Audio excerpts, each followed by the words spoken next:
Hai adik-adik, terima kasih sudah menekan video ini. Channel ini akan berisi tentang video pembelajaran IPA SD, IPA SMP, dan juga biologi SMA.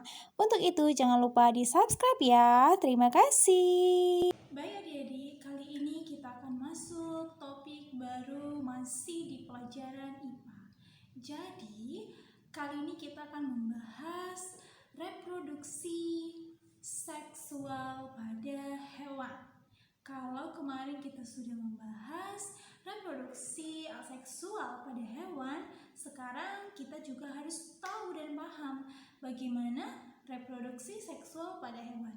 Nah, seperti yang sudah kita bahas sebelumnya, bahwa reproduksi itu bertujuan untuk menghasilkan keturunan. Walaupun organ-organ reproduksi setiap hewan mungkin ada pasti perbedaannya, namun tujuannya tetap sama, yaitu untuk menghasilkan keturunan.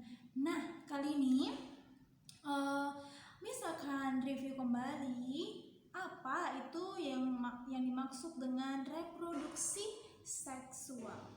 Nah, reproduksi seksual ini adalah dimulai dengan penggabungan atau yang melibatkan sel jantan dan juga sel reproduksi dari betina. Saat nanti sel reproduksi jantan dan juga sel reproduksi betina itu bergabung, maka akan terbentuklah yang namanya zigot. Nah, proses pembentukan zigot ini disebut dengan pembuahan.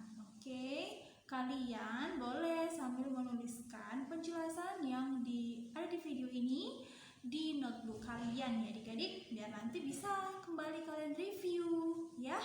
Nah, ada dua cara pembuahan yang akan kita bahas dalam reproduksi seksual pada hewan ini, yaitu pembuahan secara eksternal dan pembuahan secara internal. Kalau dari katanya sendiri, eksternal itu berarti pembuahan yang terjadi di X, berarti di luar. Nah, kalau dia pembuahan internal berarti pembuahan yang terjadi di dalam. Oke, bagaimana Miss? Pembuahan eksternal terjadi. Nah, pembuahan eksternal ini adik-adik biasa terjadi di perairan. Ayo, kira-kira hewan apa yang dia punya habitat di perairan? Nah, contohnya adalah katak, ya kan?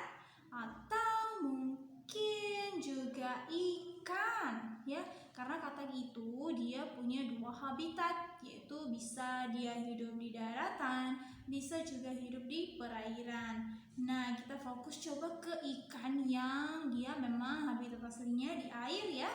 Nah, jadi nanti si sel telur dari betina itu dilepaskan di permukaan air. Nah, sperma kemudian dilepaskan oleh si jantan juga di perairan tersebut. Maka bertemulah sel sperma dan sel telur dari ikan tersebut di air tadi. Nah, maka akan terjadilah pembuahan. Itulah dia yang dimaksud dengan pembuahan eksternal. Oke? Nah, belum sampai di situ. Nanti proses pembuahan itu akan berlanjut menjadi proses pemijahan, ya, masih di eksternal ya. Pemijahan ini adalah jenis pembuahan eksternal di mana si induk betina itu mengeluarkan sel telurnya. Lalu nanti si sel atau si induk jantan juga melepaskan si spermanya. Oke, secara bersamaan. Maka terbentuklah yang tadi. Pembuahan tadi berhasillah pembuahan secara eksternal. Itu dia maksudnya ya. Jadi contoh pembuahan eksternal berarti dengan cara pemijahan pada ikan ini. Nah, selain itu bukan hanya ikan, Ini juga pemijahan ini atau pembuahan eksternal ini bisa terjadi pada kepiting, ya, udang, cumi-cumi, landak laut, timun laut, dan juga sebagian besar ikan yang memang dia itu bisa melakukan reproduksi seksual secara eksternal dan internal. Jadi tidak semua ikan, ya. Pada katak pun demikian, ya. Katak si betina itu melakukan pemijahan dengan si katak jantan, maka telurnya nanti akan terdapat di permukaan perairan. Pasti kalian pernah melihat mungkin ada kolam ikan, ya. Di sana kenapa, Miss, ada buih-buih di permukaan kolamnya? Nah, itu adalah sebenarnya telur-telur katak yang sedang dikumpulkan di sana. Jadi jangan sampai kalian langsung merusak. Kalian berpikir mungkin itu kotoran. No, ya. Dicek terlebih dahulu karena dia itu akan terlihat di gelembung-gelembungnya terdapat totol-totol hitam. Itulah yang menjadi individu atau baby atau telur yang nanti akan menetas menjadi katak yang baru seperti itu. Oke? Nah, paham ya pembuahan eksternal? Jadi sekarang kita masuk ke pembuahan internal. Nah, internal berarti di dalam. Nah, ini terjadi berarti sel telurnya dan sel spermanya itu harus bertemu di dalam si betina, di dalam organ reproduksinya, berarti tidak di luar.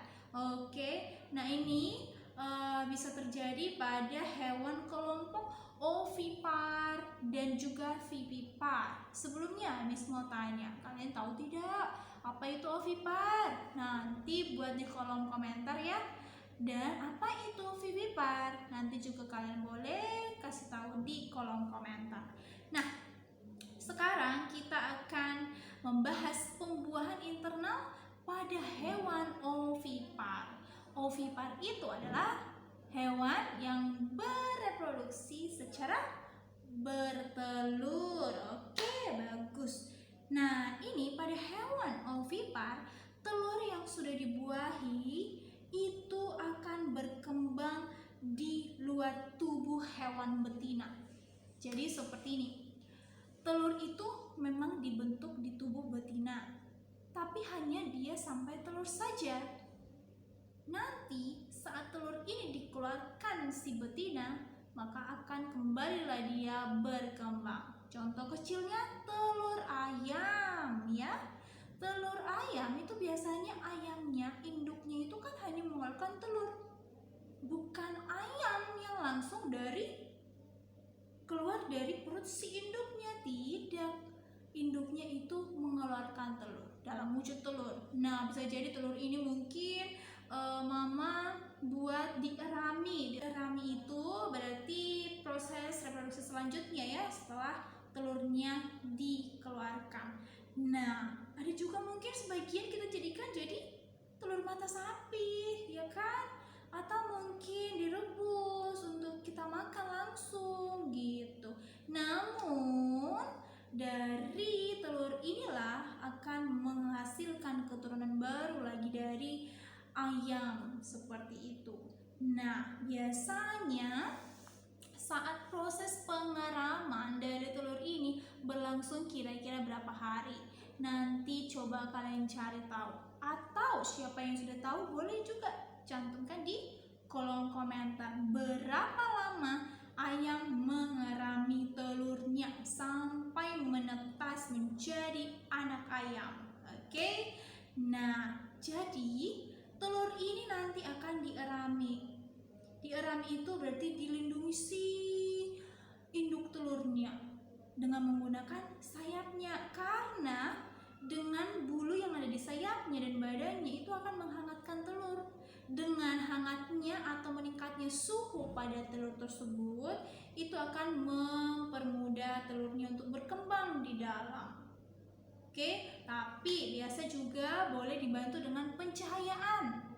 Ya, mungkin kalian punya peternakan ayam, dan ayamnya tidak dirami oleh induknya dan hanya diberi cahaya atau lampu di atas, telur-telurnya di bawah. Lalu nanti telur itu akan menetas sendiri.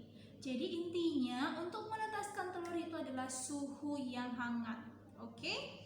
Nah, Miss, kok bisa telurnya berkembang? Nah, karena di dalam telur seperti yang pernah kita lihat pasti, di dalam telur itu ada kuning telurnya dan juga putih telurnya. Jadi di kuning telurnya itu sudah ada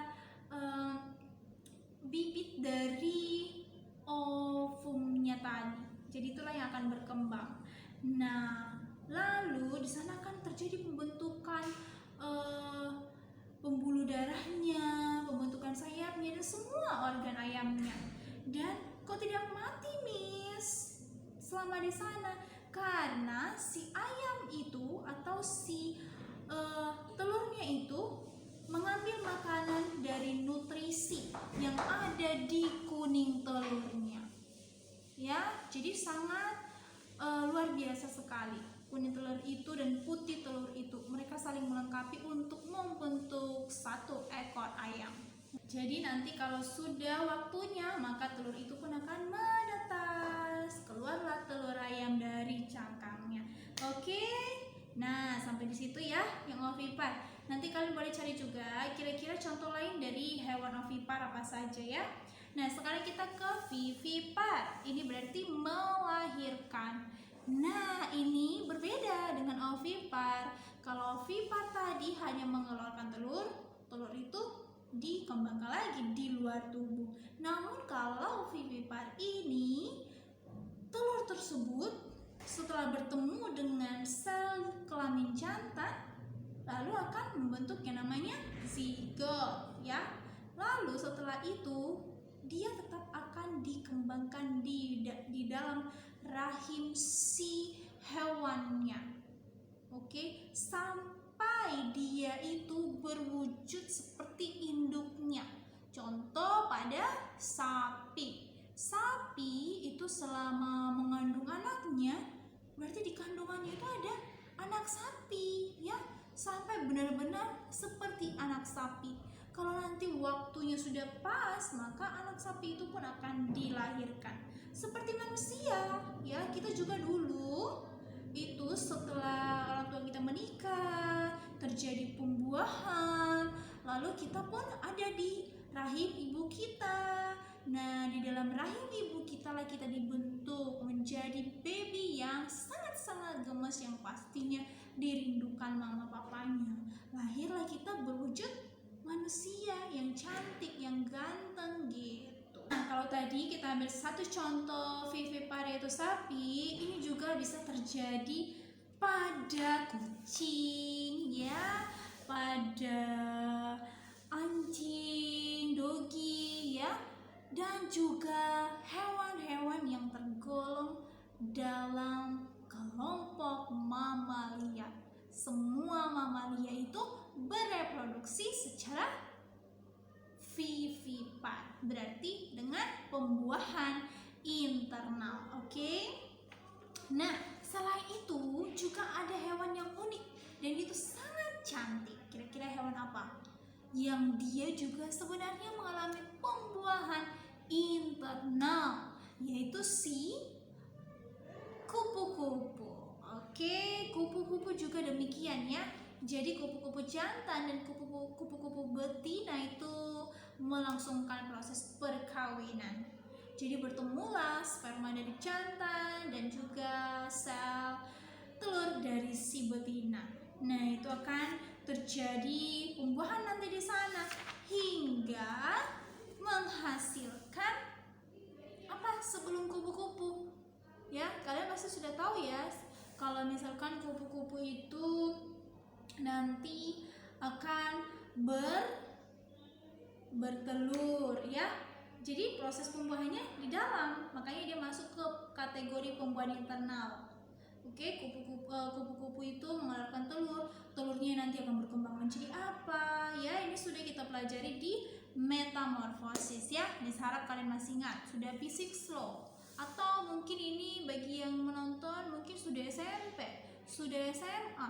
Kalau tidak tahu lagi metamorfosis, waduh, Miss akan sangat kecewa. Oke, nah ada satu zat yang biasanya digunakan oleh kupu-kupu. Ya, ada satu zat yang digunakan kupu-kupu yang disebut dengan feromon. Oke, nah feromon ini adalah zat untuk menarik respon dari hewan. Jadi saat nanti si betina dan jantannya itu akan melakukan proses perkawinan, akan dilepaskan si kupu-kupunya lah zat feromonnya, dan ini memberikan kupu-kupu lain ketertarikan, seperti cari perhatian gitu dengan menggunakan zat tersebut. Oke, adik-adik, jadi sekian beberapa contoh dari reproduksi seksual pada hewan. Miss harap kalian paham apa itu pembuahan eksternal, pembuahan internal, dan juga contohnya dan perbedaannya ya, karena nanti bisa jadi ini akan ditanyakan oleh guru kalian dalam bentuk ujian ya. Jadi Miss harap dengan video ini kalian sudah bisa memahami, dan kalau kalian punya pertanyaan yang mungkin belum terjawab oleh kalian, atau mungkin pemahaman yang belum kalian pahami, boleh dicantumkan di kolom komentar, ditanyakan aja. Jadi kita sama-sama diskusikan ya.